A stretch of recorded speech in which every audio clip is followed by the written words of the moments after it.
And our guest this week is a gentleman who works close to those bells in Albany City Hall now. Never used to. Assemblyman Angelo Santabarbara from the 111th Assembly District, which includes parts of Montgomery County, Albany County, and Schenectady County. And we're talking about the Future City competition. And for the folks who missed the first segment of the show, would you kind of go over what that is again? Absolutely. It's great to be back. It's great to be here again on your show to talk about a program that I really, really, truly love, and I think it's a great program to help promote the engineering profession. As I mentioned earlier, I was a civil engineer in my former life, and I was involved with this program, and I still am. I still am because I know that kids really get a lot out of this. And what it is it's called Future City Competition. There's a website, www.futurecity.org. If you haven't been on it, explore it. What it is that kids, 6th, 7th, and 8th graders get a chance to design a city of the future, be the engineer, come up with the solutions, come up with the design, and actually put them into a computer model using SimCity, and then taking that design and making it into a full-scale, not a full-scale, but a scale model, and competing against other schools in the region with the hopes of winning that competition and going to Washington, D.C. to compete in the National Future City Competition. How exciting is that for 6th, 7th, and 8th graders? That is pretty good. That sounds very exciting. Got an engineering question for you, and I'm going to ask you, is this something that an engineer could do anything about? A couple of weeks ago, there was a gentleman who was sleeping in his house down in Florida, and all of a sudden the bedroom went through a sinkhole and sank, and they never, ever found him, and the gentleman perished. And I've heard that's not that unusual in Florida. It's unusual to swallow a house. I was just wondering, what is that all about? And is there anything an engineer can do to prevent that, or you just have these sinkholes that will Well, I haven't experienced that particular problem here in New York. No, it's a Florida problem. But as I said, I was a civil engineer, and land development was particularly the area I worked in, where we take pieces of land and make them usable, turn them into parks, turn them into business parks or housing developments. But one of the things that we've always done, that I think precautions that you take, is you do what's called a geotechnical investigation, where you take borings and you go down into the soil just to make sure you know what you're dealing with, if there's any voids, particularly like sinkholes, and that data is analyzed before the project is started. So I think doing that analysis before, you got a good idea of what you're dealing with. But again, I haven't dealt with specifically that problem, but it sounds like something that should be addressed before something is that particular piece of land is developed. Okay, so what you're saying is there should have been a little more precaution before building. Well, maybe. I'm thinking that's something that should be investigated before. Certainly, we don't want to have sinkholes in our in our developments. One of the things that engineers have been challenged with is what happened to the Jersey Shore, Staten Island, and Long Island with Hurricane Sandy, and the recovery still going on. Is there something you do as an engineer to say, wait a minute, should we really build here again, or is it really advisable, or do you, because of what happened, find things that when you're doing the rebuilding that could be done as a precaution to stop it from happening again? Well, typically in areas that are prone to flooding, and there's maps that show, the limits of a 100-year flood and a 500-year flood, and these maps are drawn and redrawn over certain periods of time because it changes. Development that's occurred, that I've seen, newer developments that's in these flood-prone areas, are usually there is specific items that are done. It's not regular construction. There's specific things that are done with the construction where the units or the housing is elevated to a certain extent, whereas the foundations have to go a little deeper. There's a lot of flood proofing that's involved, particular materials that are used to make sure that if it does flood again, we try and stay out of it, or at least protect ourselves if we are going to rebuild in that area. I know some friends that live on Staten Island, and I know it's not part of your assembly district, but they said that there were houses built in certain parts of Staten Island in areas where houses never should have been built.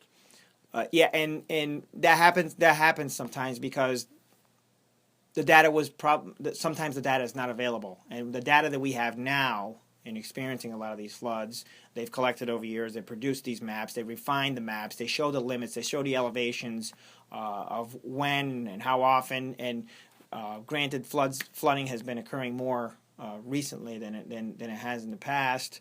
that I can remember. But having that data as an engineer, even when you build alongside the river, you want to analyze that data. You want to predict those storms as best we can with the data that we have, and try and get above that elevation if we're going to build in those zones.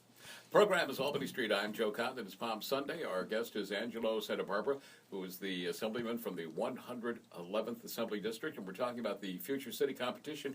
And I was thinking this might be exciting to the boys and girls because you are the guys that are going to be responsible for rebuilding Staten Island, the Jersey Shore, and Long Island. You're the cool guys. You're coming there and now. And when they build these cities, sometimes they present the kids with problems like that. What are we going to do to protect against flooding? That may be this year we talked about rainwater runoff. How do you clean up that rainwater? How do you make sure it's not polluting your community? In past years it's been renewable energy. And maybe coming up we may talk about flooding and throw that problem out to the kids and see what they come up with. And a lot of times in the past they've come up with really good solutions that are right on, that really match up with the engineering world on what real world solutions would be. Or they may see some things that the big people miss. Well, Joe, it's funny you mentioned that. You might be surprised that sometimes they can think outside the box and come up with a solution that maybe nobody's ever thought of. And that's the whole point of the competition, is to give kids a chance, let them think, give them the problem, let them figure it out. They get together. I've mentored one of these teams in the past, Shelmont School in my hometown of Rotterdam. The kids get together, they bounce ideas off each other, they come back, they got a pretty good solution sometimes. Now, for the folks who missed the first segment, why would you encourage children or nieces or nephews to get into the engineering field? You just love it. Well, for me, it's a way to be involved in the community. If you're technically minded, you have creativity, you like to communicate ideas, you like to come up with solutions. I look at it as problem solving. And a lot of times, I remember a project I had bringing water and sewer to a community that never had it before, and the challenges of the physical terrain, trying to figure out how you're going to get through certain areas, trying to incorporate it into the community that's already there, and then try and build it without disrupting the community. These are all problems that engineers have to solve, and in the civil field, those are typical problems. And if you like solving problems, you like trying to figure things out, you have creativity, and it does take creativity to come up with a solution sometimes where it seems like there is no solution. You have to come up with ideas and how to solve these problems. How long has the city-to-city competition been going on? The competition has been going on. I know it's over.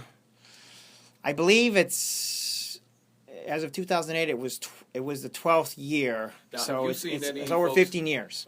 So over 15 years, have you seen any folks now who are in that are now adults who have fantastic careers in engineering? I do have some students that I was involved with that I've tracked, and they have gone on to engineering careers, and particularly in the Shelmont district in my hometown.